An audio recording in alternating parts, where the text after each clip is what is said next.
नमस्कार, news capital express में आपका स्वागत है। मैं हूं आपके साथ दीप्ति। बुलेटिन की शुरुआत करते हैं खास खबरों के साथ। मध्य प्रदेश में कोरोना संक्रमण के मरीजों की संख्या लगातार बढ़ रही है। ऐसे में प्रदेश के विश्वविद्यालयों द्वारा ऑफलाइन परीक्षा आयोजित किए जाने को लेकर छात्र संगठन आक्रोशित हो गए हैं। जबलपुर में एनएसयूआई कार्यकर्ताओं द्वारा प्रदेश के शिक्षा मंत्री द्वारा ऑफलाइन परीक्षा आयोजित किए जाने के निर्णय के खिलाफ मालवीय चौक पर प्रदर्शन किया गया। कार्यकर्ताओं का कहना है कि प्रदेश के सभी जिलों में कोरोना के मरीज बढ़ रहे हैं और ऐसे में प्रदेश के शिक्षा मंत्री और मुख्यमंत्री द्वारा विश्वविद्यालयों में परीक्षाएं आयोजित करा रहे हैं। कोरोना संक्रमण के बीच ऑफलाइन परीक्षा आयोजित करना उचित नहीं है। ऐसे में किए गए कोई भी विद्यार्थी कोरोना पॉजिटिव आ जाए तो बहुत ही मुश्किल हो सकती है।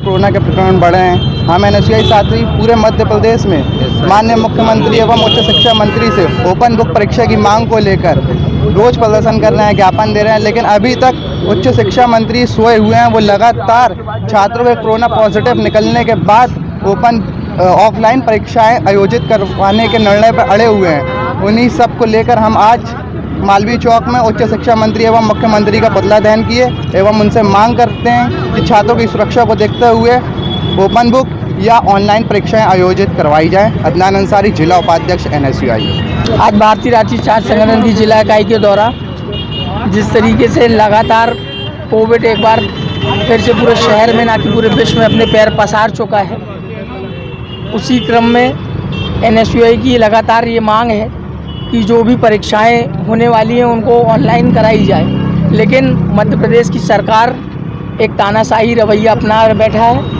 और लगातार वो ऑफलाइन परीक्षा कराने के लिए अड़ा हुआ है। इसी के विरोध में आज शिक्षा मंत्री का पुतला दहन करके हमने विरोध दर्ज कराया है और आगे अगर ऑनलाइन परीक्षा नहीं होगी तो हमारा निर्मल आंदोलन जारी रहेगा। सागर शुक्ला, प्रदेश महासचिव एनएसयूआई।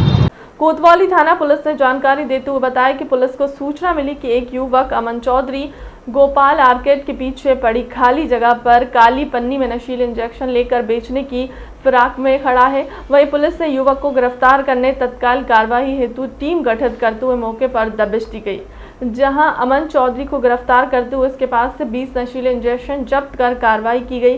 वहीं कोतवाली पुलिस ने इसी प्रकार जैन पेट्रोल पंप के पास एक व्यक्ति को घेराबंदी कर पकड़ा गया, जिसका नाम पता पूछे जाने पर उसने अपना नाम संतोष झारिया निवासी हरदोल सिंह मंदिर बताया, जिसका तलाशी लेने पर उसके पास से 22 नग नशीले इंजेक्शन बरामद किए गए, जिसे जब्त कर आरोपी युवक को गिरफ्तार कर लिया गया। ये आज हमारा थाना स्टाफ में सहायक उपनिरीक्षक मुकेश पठारिया जी और राजेश मिश्रा जी, इनको मुखबिर के माध्यम से सूचना मिली कि दमोह नाका स्थित जैन पेट्रोल पंप के पीछे आशीष झारिया उर्फ डॉन निवासी हरदोल मंदिर के पास का ये रहने वाला है, नशीले इंजेक्शन का विक्रय करने के लिए वहाँ पर खड़ा हुआ है और अभी अपने पास में इंजेक्शन भी रखे हुए हैं। इस सूचना पर हमारे सहायक उपनिरीक्षक मुकेश पठारिया जी ने कार्रवाई करते हुए डॉन को रंगे हाथों इंजेक्शन का विक्रय करते हुए पकड़ा, जिसके पास तलाशी लेने पर फेनेरामाइन के 22 इंजेक्शन और 22 एम्पुल इसके पास बरामद हुए हैं। इसी प्रकार से आरोपी अमन चौधरी के संबंध में सूचना मिली थी कि गोपाल आर्केड के पास में इनके द्वारा नशीले इंजेक्शन का कारोबार किया जा रहा है। सूचना पर पुलिस ने कार्रवाई किया। अमन चौधरी के पास में पेनाविल इंजेक्शन के 12 इंजेक्शन इनके पास मिले और 12 एम्पुल भी इनसे बरामद हुए हैं। आपराधिक प्रकरण दोनों के विरुद्ध पंजीबद्ध किया गया है। एफआईआर दर्ज की जाकर इनको न्यायालय पेश किया जा रहा है। किसान नेता और कृषि मंत्री व छिंदवाड़ा जिले के प्रभारी मंत्री कमल पटेल ने पूर्व मुख्यमंत्री और नेता प्रतिपक्ष कमलनाथ पर पलटवार करते हुए कहा कि कमलनाथ मुख्यमंत्री बनते से ही मंत्रालय के गलियारे में नाग जैसी कुंडली मारकर बैठ गए थे। उन्होंने ना तो किसानों का प्रीमियम जमा किया और ना ही 1 रुपया का ग्राम किसानों को दिलवाया। साथ ही जो स्केल ऑफ फाइनेंस का बीमा 100% होता था, उसे मुख्यमंत्री रहते कमलनाथ ने 75% कर दिया था, जिससे 25% बीमा का नुकसान किसानों को हुआ था। कृषि मंत्री कमल पटेल ने कहा कि कमलनाथ किसान के नाम पर नौटंकी और घड़ियाली आंसू बहाना बंद करें। मैं मांग करता हूं कि सबसे पहले कमलनाथ प्रदेश के किसानों से माफी मांगे। जैसे पेट के पूरा प्रीमियम जमा नहीं किया 1 रुपया, और तुमने किसानों को 1 रुपये की बीमा नहीं दिलवाया। और साथ में जो बीमा का प्रीमियम बीमा होता था, इसके अलावा फाइनेंस का 100% आपने उसका 75% कर दिया, 25% बीमा भी कम मिला। तो भारतीय जनता पार्टी की सरकार बनी, शिवराज जी मुख्यमंत्री बने, हमने 1 सप्ताह में पैसे जमा किए और अभी तक 9,000 करोड़ से भी अधिक की राशि हम किसानों के खातों में जमा कर चुके हैं। अगर आप अभी तक मुख्यमंत्री होते तो ये किसान को 1 रुपया नहीं मिलता, और ये 9,000 करोड़ से बल्कि 2,000 करोड़ ज़्यादा मिलता। 25% उसके लिए आपने पाप किया, किसानों के साथ धोखा किया। सबसे पहले कमलनाथ जी से मैं मांग कर रहा हूं कि सार्वजनिक रूप से किसानों से माफ़ी मांगे कि हाँ, मैंने मुख्यमंत्री रहते हुए प्रीमियम जमा नहीं कर पा रहा था, इसलिए 25% कम कर दिया। मैंने किसानों से के साथ अन्याय किया, पहले माफ़ी मांगे, उसके बाद में किसान की बात करें। नहीं तो तुमको कोई नैतिक अधिकार नहीं किसान की बात करने का। नोटंकी करना बंद करो, और ये नोटंकी और धोखेबाजी के कारण कांग्रेस की गति कर दी तुमने, खत्म हो गई। आने वाले समय में सफाया हो जाएगा। और भारतीय जनता पार्टी जो कहती है वो करती है। हम कहते हैं हम किसान हैं पहले, बाद में मंत्री हैं, बाद में मुख्यमंत्री, तो हम जो कहते हैं वो करते हैं। कमलनाथ जी, मैं आपको बताना चाहता हूं और किसान भाइयों को बताना चाहता हूं कि कांग्रेस के समय में 60 साल राज किया, एक बीमा योजना नहीं थी। इनके समय में होता ही नहीं था बीमा। RBC 6 क्या होती किसानों को पता नहीं था। इल्ली प्राकृतिक आपदा नहीं थी। ये सब भारतीय जनता पार्टी की सरकार आने के बाद में, और हमने कराया हरदा से। मैं एक जनप्रतिनिधि होने के नाते गर्व से कहता हूँ, जब बाबूलाल गौर जी मुख्यमंत्री थे, हमने हरदा लाए और इल्ली को प्राकृतिक आपदा घोषित कराकर 45 करोड़ किसानों को दिलाए थे। और आज 5,000 करोड़ से भी अधिक राशि किसानों को मिलती है बीमा और RBC 6 में। तो सिर्फ भारतीय जनता पार्टी के कारण, कांग्रेस के कारण नहीं। कांग्रेस की सरकार होती है 1 रुपया नहीं मिलता। और किसान भाइयों, इसलिए आपको चिंता करने की जरूरत नहीं है। ये प्राकृतिक आपदा है, ये आपका संकट नहीं है, ये भारतीय जनता पार्टी की सरकार का संकट है। केंद्र प्रदेश की सरकार माननीय प्रधानमंत्री नरेंद्र मोदी जी और मुख्यमंत्री शिवराज जी के नेतृत्व में किसानों के साथ खड़ी है। मैं स्वयं तत्काल किसानों के खेत में पहुंचा, मुख्यमंत्री जी पहुंचे, हमने निर्देश दिए अधिकारियों को, और तत्काल 24 घंटे के अंदर सर्वे करने के निर्देश दिए। अधिसूचित कराए 5 जिलों को, जिसमें हरदा भी शामिल है। मैंने आज समीक्षा की है कलेक्टर और DDA सबको बताकर।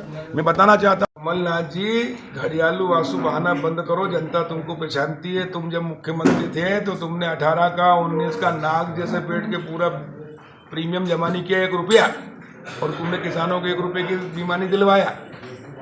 और साथ में जो बीमा का प्रीमियम बीमा होता था, इसके अलावा फाइनेंस का 100% आपने उसका 75% कर दिया, 25% बीमा भी कम मिला।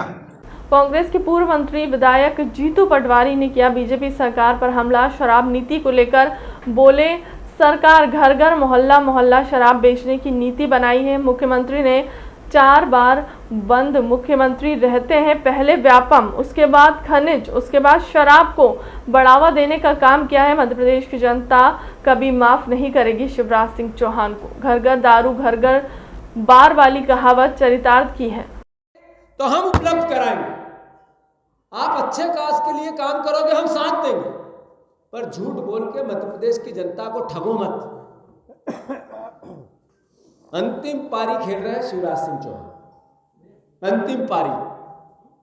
इनका अगर कार्यकाल देखो, 4 बार मुख्यमंत्री बने, 1 बार इन्होंने व्यापम माफिया पनपाया, 1 बार इन्होंने रेत माफिया पनपाया, अब ये शराब माफिया की गोद में जाके बैठ गए।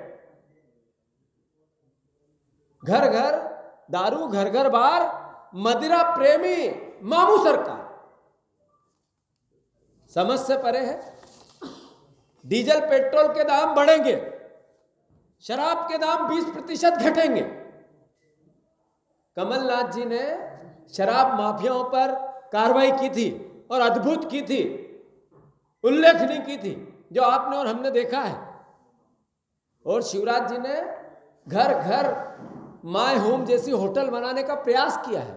आवश्यकता घर घर बार, घर घर पब बनाओ। जिसके पास 50 लाख या 1 करोड़ रुपए की इनकम हो, आपके घर में बार बनाओ, आपके घर में पब बनाओ, आपके घर में नाच गाना करो, अय्याशी करो। सरकार आपके साथ है। घरों में रखने की सीमा 4 गुना बढ़ा दी। इसका मतलब है कि अब अवैध शराब की आवश्यकता या वैधता की आवश्यकता ही नहीं है, सब रखो। शिवराज सिंह जी, 20 साल में आपने इस प्रदेश को कितना नशेड़ी प्रदेश बनाया है। उसका एक उदाहरण आपने फिर दिया। सरकार की आय के स्रोत समाप्त हो गए हैं, आय बढ़ानी है, अवैध शराब रोकनी है। इससे घरेलू, जैसा मैंने कहा, महिलाओं पर अपराध बढ़ेंगे। जो मध्य प्रदेश को नरेंद्र मोदी जी ने तमंगा दिया है कि महिलाओं पर अपराध में मध्य प्रदेश नंबर 1 है, और इजाफा करना है। गली मोहल्लों में शराब रखो, बेचो, पान की दुकान पे, घर में, किराने की दुकान पे, एक भी दुकान नई नहीं बनाई। शिवराज सिंह जी का बयान, उनकी सरकार का बयान है, एक भी शराब की दुकान नई बढ़ाई गई, नई शराब नीति। मध्य प्रदेश के गृह मंत्री नरोत्तम मिश्रा ने कहा कि हमारी पॉलिसी जो पहले थी वह अब है। हम कोई नहीं शराब की दुकान नहीं खोल रहे हैं। हमारी नीति में ऐसा कुछ नहीं है जिसकी आलोचना हो सके। मध्य प्रदेश में 10 सालों में शराब की कोई दुकान नहीं खुली। हमारी पॉलिसी जो पिछले साल आई थी वही है। कोई नई शराब की दुकान नहीं खोल रही, कोई उप दुकान हम नहीं खोल रहे। आप जिस कांग्रेस की बात कर रहे हैं, जिन चीजों की बात कर रहे हैं, ये वही लोग हैं जिनके बारे में उमंग सिंगार ने कहा था कि सबसे बड़ा शराब माफिया कौन है। नहीं बोला था। हमारी नीति में ऐसा कुछ है ही नहीं जिसकी आलोचना कर सके। उनके भाई ने स्वयं ने कहा है कि बहुत अच्छी नीति है। लखन सिंह जी का आप ट्वीट देख लें। पर सिर्फ आलोचना करने के लिए आलोचना करना, ये उनका स्वभाव है। उप दुकानों का प्रस्ताव आया तो सीएम ने स्पष्ट मना कर दी, माननीय मुख्यमंत्री जी ने। और जब से वो मुख्यमंत्री बने हैं पिछले 10 साल में, तो एक भी नई दुकान नहीं खुली। हिंदुस्तान का कोई ऐसा स्टेट है जिसमें 10 साल में कोई नई दुकान नहीं खुली हो? एकमात्र मध्य प्रदेश है, एकमात्र। इसके बावजूद भी अगर कांग्रेस के लोग कहते हैं तो वो अपनी एक आध स्टेट का मॉडल रख देना हमारे सामने लाके। छत्तीसगढ़ का मॉडल ये है, देखो ये सर्वश्रेष्ठ है। ये पंजाब का मॉडल, उड़ता पंजाब हो गया, उड़ता पंजाब। छत्तीसगढ़ में किस तरह से माफिया का राज है, आप जाके देखो ना। ये कांग्रेस ही किस मुंह से कहेंगे आपसे? सर, ये ऑनलाइन जो गेमिंग है उसमें आपकी सरकार एक पूरा कानून ला रही है। बेसिकली ड्राफ्ट में किस तरह की चीजें आप लाना चाह रहे हैं, क्या होगा उसका सामने?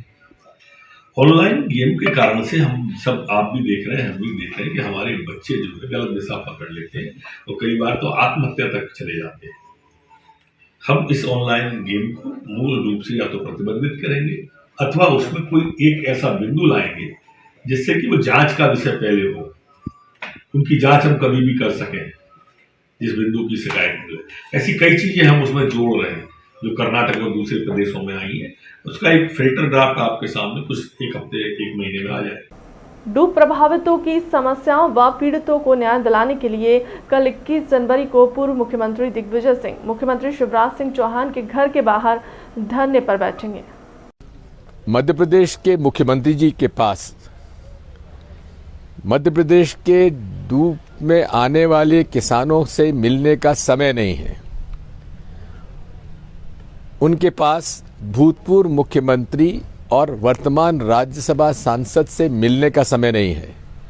1.5 महीने से इंतजार करने के बाद उनके कार्यालय ने मुझे कल 21 जनवरी 2022 को 11:15 बजे उनके निवास स्थान पर मिलने का समय दिया और आज मुझे सूचना दी गई है कि वे मुझसे नहीं मिलेंगे, व्यस्त हैं।